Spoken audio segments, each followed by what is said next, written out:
Сега обаче ще си говорим за милата нам Витоша, която е колкото красива, толкова е клетичка, защото на миленката ни един лифт не й остана. За щастие, поляните по хижите, лятото са пълни, зимите могат от към спортен туризъм и по-добре да преминават, така най-деликатно да се изразя. Но това мен ако ме питате, разбира се, но тъй като въобще не ме питате изправо, аз ще попитам следващият ми гост, който заедно със своите приятели, доброволците от Софийски планински клуб, правят каквото могат, за да превърнат Витоша в едно по-приятно, по-безопасно и по-достъпно място за всички нас. При мен е Никола Пенчев. Здравей! Здрасти, благодаря за поканата. Моля. Никола, сега ние ако тръгнем да говорим за всичките акции, които вие сте правили, ще трябва да влезем в обедните новини, но предлагам да минем поне през някои от тях. Първо, как се събрахте толкова едномислещи хора в Софийски планински клуб или СПК, както го наричаме между нас? СПК е окей. СПК. Много мислех по този въпрос предните дни, просто знам какво да ти отговоря, за да бъде нещо по-съдържателно. Ние си имаме един отговор, който сме си дали за това като клуб, като Софийски планински клуб. Всъщност има две неща, които ни обединяват в клуба, около които всички горе-долу са съгласни, повече или по-малко. И това са на първо място общността, хората, които сме, това да ходиш на планина и да правиш неща с хора, които са смислени близко до твоето. И друго нещо е именно инициативите, които правим. И това са двата основни стълба, които имаме в нашия Софийски планински клуб. Преди време много основно нещо, покрай което се събирахме, беше и спорта, желанието ни да спортуваме в планината. Сега той вече с напредването на живота на хората има си го, не ни е толкова стълб за организиране, така че хората, които сме и това, което правим, с нещата, които ни обединяват. Предполагам, имате и някакво общо детство, между другото, прекарано голяма част от него във Витоша, защото знам, че и твоето е било такова. И абсолютно доброволно, дете, който доброволно ходи с майка си, баща си на планина, не е най-често срещаното нещо на света. Но каква беше Витоша в твоите най-съкровени детски спомени? Първо, децата трудно ходят доброволно на планина. Тогава нямахме избор. Ходихме с брат ми и с майка ми много често. Тя ни водеше всеки уикенд на Витоша, като под нямам избор. Нямам предвид, че това е лош спомен. Напротив, много хубав спомен ми от планината. Лято, зима ние ходихме на Витоша. Хващахме си автобуса. Тогава дали 9-8 към Железница. Те са още същите автобуси. Дали към Златите мостове. Тогава тръгвах от автогарата на Овче копело. Стигнахме от Люлин, живеехме в Люлин, стигнахме по някакъв начин оттам, с натоварени с ките. Майка ми ги носеше нагоре. Ние се пускахме надолу, такова имаше сняг зимите, да стигнеш додолу с ките до Княжево. Са и много мили спомени. Забравих ти въпроса, извинявай, Виолиска. Това е Витоша от твоите най-съкровени детски спомени. Да, това е Витоша. Често казвам, не се е променила чак толкова много. Стигахме с автобуса нагоре, а по-рядко с лифта, тъй като ние карахме ски повече от страната на Ветровала, от към Златите мостове. По-рядко ходихме към лекота. Не се е променила това не знам дали е добро или лошо, ама и до там ще стигнем. Сега да поговорим малко за всичките тези инициативи, които сте правили през годините, някои от които продължавате да правите и до ден днешен, просто защото има нужда от тях.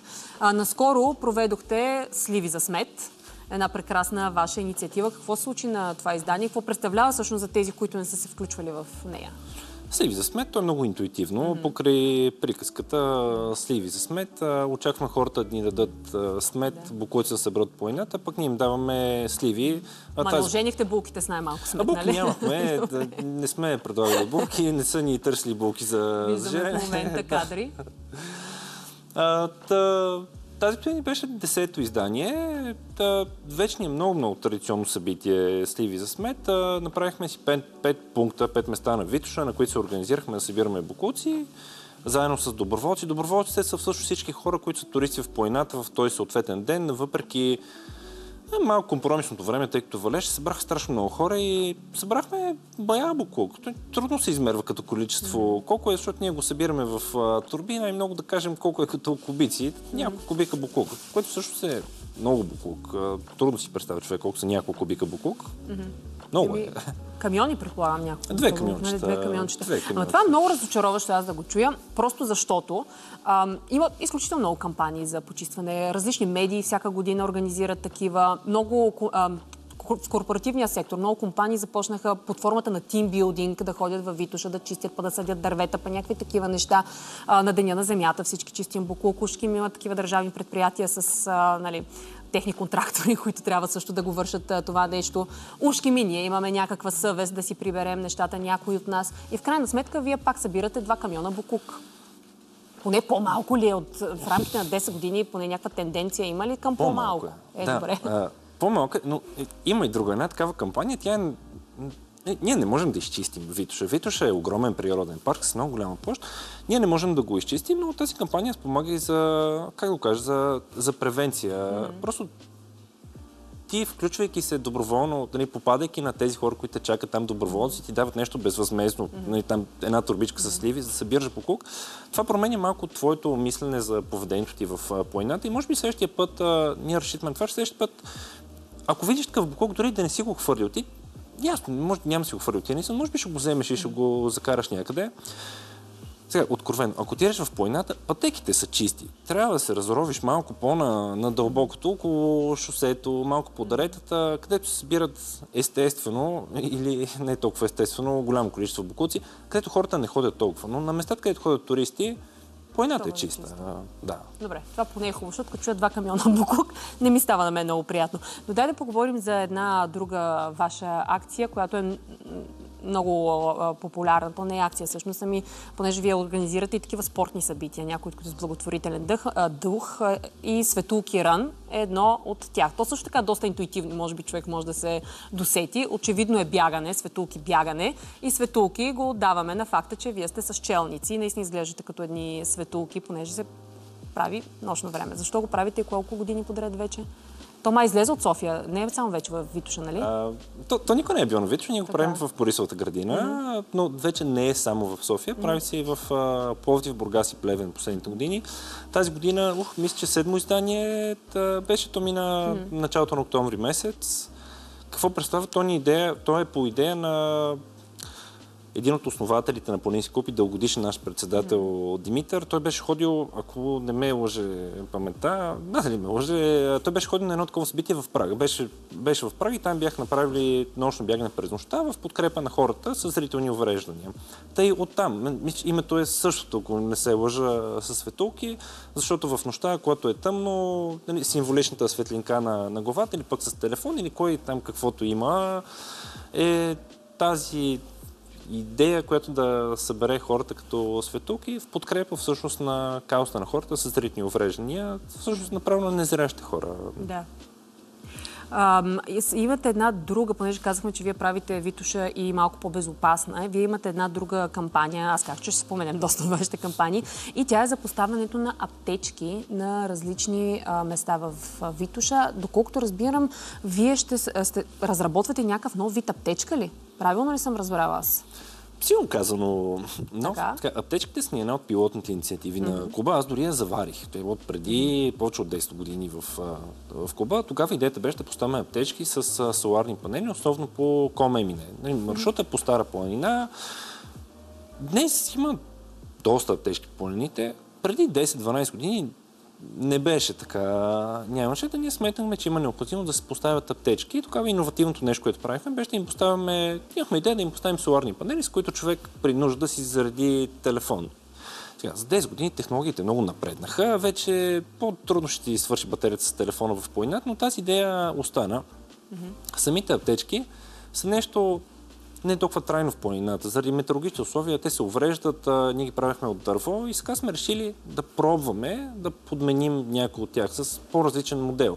Та няма нещо толкова иновативно и качествено различно. Да са по-устойчиви в крайна сметка на всичко. Падат и батерията, особено зимата, студено време. На мен лично ми е падала батерията. Добре, вие как избирате всичките тези супер разнородни инициативи? Понеже всичките сте планинари, обичате планината и събирате и различни нужди, които може би вие сте имали в планината, пък е нямало как да посрещнете. Така ли ги преценявате нещата? Кое да атакувате? Трудно ми е да ти кажа, защото с времето инициативите, които искаме да реализираме, някои са много устойчиви, други се променят, други оставяме, като аптечките, които чак сега възраждаме като идея. Дълго време е било водещо в клуба ни било това да ходим заедно на планина и покрай това се раждат идеи. Някой просто предлага нещо, вижда го или пък му хрумва идея и общата воля това нещо се реализира, защото някой е дал идеята, е било достатъчно. В днешно време е малко по-трудно. Може би трябва малко повече активност, малко повече енергия да се вкара в членовете на клуба, просто защото всеки е в друг етап от живота си, но все още продължаваме да правим и нови неща. Да. Имате едно от новите неща, които ще правите, едно ски бягане, което ще организирате тази година, нали така? тази година решихме си го вчера официално, вчера имахме общо събрание на клуба ни, решихме, че направим едно събитие, ще се опитаме да направим едно състезание по ски алпинизъм на Витоша. Ски алпинизъм е различен спорт от ски бягането, той е свързан с преодоляването на терени в планината с ски в малко по-различни условия. Докато ски бягането е сравнително по-равно, не е сравнително, той е спорт, който се практикува по-равно, да кажем на обиколки. Ски алпинизма е спорт, в който иска да преодоляваш по-стръмни терени, по-технични, на моменти да имаш слизане, пускане, да си събуеш ските, да ги носиш на гръб. По-различна му идеята, в световен мащаб той е много популярен като спорт. В България не е чак толкова, но се практикува. Да, звучи сложно, обаче не звучи за всеки. Или?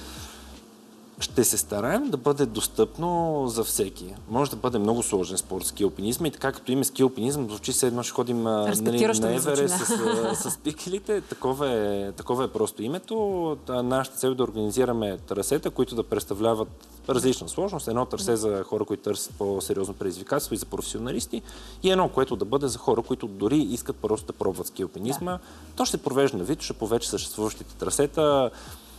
Няма да се бутаме по чукарите чак толкова, поне първата година. Така, това е новото. Обаче сега за една ваша инициатива, която има от едно време, но ви е много сантиментална, доколкото знам на всички вас, и тя е свързана с дечица.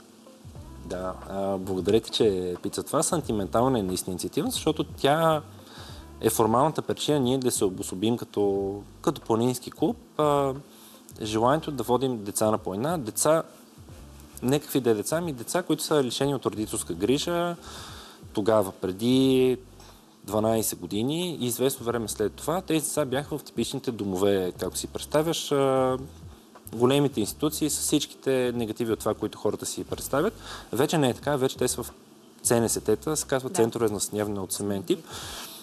Но тогава идеята беше да покаже на тези деца нещо от нашия живот и от живота на едно обикновено дете, което не е свързано с физическото оцеляване на децата или техните най-базови нужди, да са нахранени, да са облечени, да са си минали учебния материал. Да имат радост в живота някаква. Да, едно дете има и други потребности в живота, за да стане от него личност, поне според мен и може би според всички може да се обединим около това. И ние все още водим тези деца на планина. Разбира се, не са същите деца, защото тези деца пораснаха. Тази инициатива ни е най-старата, продължава да съществува в клуба. Тя си има човек Адриана, който отговаря за нея. Ако тя гледа предаването, Ади, поздравявам те за това, че водиш децата. Продължаваме да ги водим. Партнираме с една много готина фондация Дечица, която се занимава с тези деца за много други неща. И покрай ние ги водим от време на време на планина или пък на някой спорт или на някой детски лагер. Да. Нещо такова. Да. Добре, последно да те питам, ако някой човек иска да се присъедини към вас, как може да подходи? Тъй като изборихме вече множество начини, по които доброволец би бил могъл да бъде полезен на Витоша. Ако вие, уважаеми зрители, искате да допринесете по същите тези начини, които изборихме, че и още много има, просто както казах, ще влезем в обедните новини, как човек може да стане част от вас? Приемате ли нова кръв? Приемаме. Членство в нашия клуб е формално. Има много хора, които ние считаме за членове на клуба, без да са формално членове на клуба. Трябва да намерят по някакъв начин. Потърсете ни в интернет Софийски планински клуб или пък просто елате на някои от инициативите, които имаме. Светулкира, Сейви за смет са чудесни примери. Спици и бодли състезание, което правим през май месец, също е чудесен възможност някой да се запознае с нас. Или се свържете с нас по социалните мрежи. Имаме си сайт, имаме си други канали за комуникация или просто... Ползвайте го този интернет. Ползвайте го този интернет или ги намерете във Витоша. Много ти благодаря за гостуването и за всичко, което правите.